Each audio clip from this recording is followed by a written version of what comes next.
আমরা জীবন দিতে শিখে গেছি। শহীদ হওয়াটা আমাদের জন্য সৌভাগ্যের।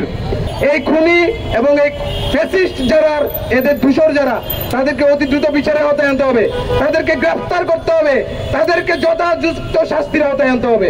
তার ধরন একই রকম। এতে থেকেই বোঝা যাচ্ছে একটি সংগঠিত গ্রুপ, সংগঠিত গোষ্ঠী, তারা এদেশের মানুষের মধ্যে ভয় এবং আতঙ্ক ছড়ানোর জন্য তারা এই কাজগুলো করছে। কিন্তু আমরা জীবন দিতে শিখে গেছি। শহীদ হওয়াটা আমাদের জন্য সৌভাগ্যের। আমরা বলতে চাই, আমাদেরকে সব ভয় দেখে লাভ নেই। আমরা ইতিমধ্যে মারা গেছি। তোমরা আমাদেরকে যতবার মারবা ততবার আমাদের বাইরে আরো উচ্চরিত হবে।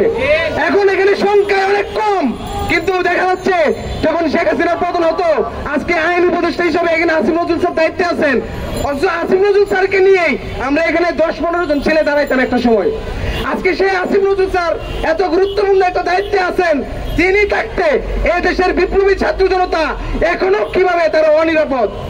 এখানে যারা জীবন দিয়েছে, সবাই জীবন কেন দিয়েছে? একটা নিরাপদ বাংলাদেশ গঠনের জন্য। অথচ এখন দেখেন, এখন মনে হচ্ছে সবচেয়ে অনিরাপদ একটা অবস্থা আমাদের। কেন কেন এই অবস্থা? কারণ আমরা যাদেরকে দায়িত্ব নিয়ে বসে আছি, তারা সঠিকভাবে দায়িত্ব পালন করতেছে না। আমরা বলতে চাই, এই আমাদের উপদেষ্টা যারা আছেন, তারা যদি সঠিকভাবে দায়িত্ব পালন না করতে পারেন, তাহলে আপনারা দায়িত্ব ছেড়ে দেন।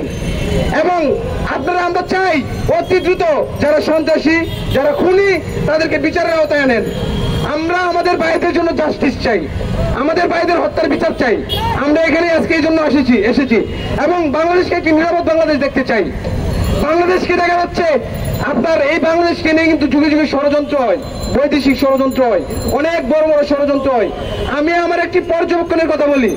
আজকে বাংলাদেশকে নিয়ে অনেক বড় ষড়যন্ত্র হচ্ছে। বাংলাদেশের মধ্যে বিভাজনের রাজনীতির প্রতিষ্ঠা করা হচ্ছে।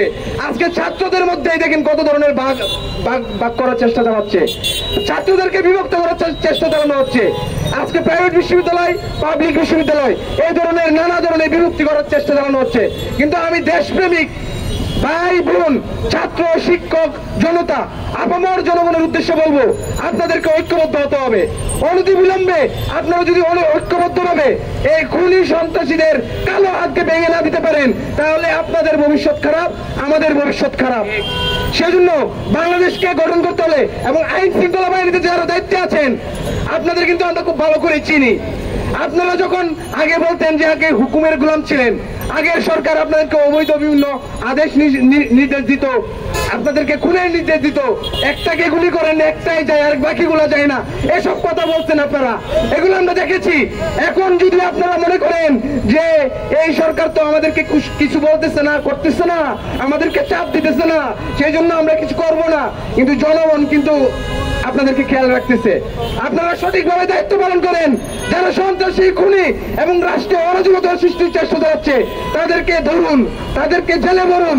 এবং আপনাদেরকে একটি শেষ আমি কথা বলবো, সিনেমার মধ্যে দেখবেন ভিলেনকে যতক্ষণ পর্যন্ত না ধরা হয়, ভিলেনকে যতক্ষণ পর্যন্ত তাদেরকে ফাঁসি না দেওয়া হয়, ভিলেনকে যতক্ষণ পর্যন্ত না মারা হয়, ততক্ষণ কিন্তু সিনেমা চলতে থাকে। এবং সেই ভিলেন দেখবেন যারা হচ্ছে জনগণ, মানুষ, যারা নায়ক থাকে, তাদেরকে কিন্তু হত্যার ষড়যন্ত্র করে, তাদের বিরুদ্ধে নানা ষড়যন্ত্র করে। এখানে দেখবেন আমাদের এই যে 24-এর আন্দোলনের মহানায়ক যারা সম্মুখ সারির যোদ্ধা, তাদেরকে টার্গেট করে করে কারা এগুলা করতেছে? এগুলো অবশ্যই ভিলেনদের কাজ, স্বৈরাচারদের কাজ। এই স্বৈরাচারদের এই গুলির মুখে যারা বুক উঁচু করে দাঁড়িয়েছে, তারাই ছিল আমাদের এদেশের প্রকৃত যোদ্ধা, তারাই আমাদের অনুপ্রেরণা, তারাই আমাদের সাহস। আমরা বলতে চাই, আমাদেরকে ভয় দেখিয়ে থামানো যাবে না, আমাদেরকে ভয় দেখিয়ে থামানো যাবে না। ভয় থেকে যদি থামানো যেত, আমাদেরকে আরো অনেক আগে থামানো যেত।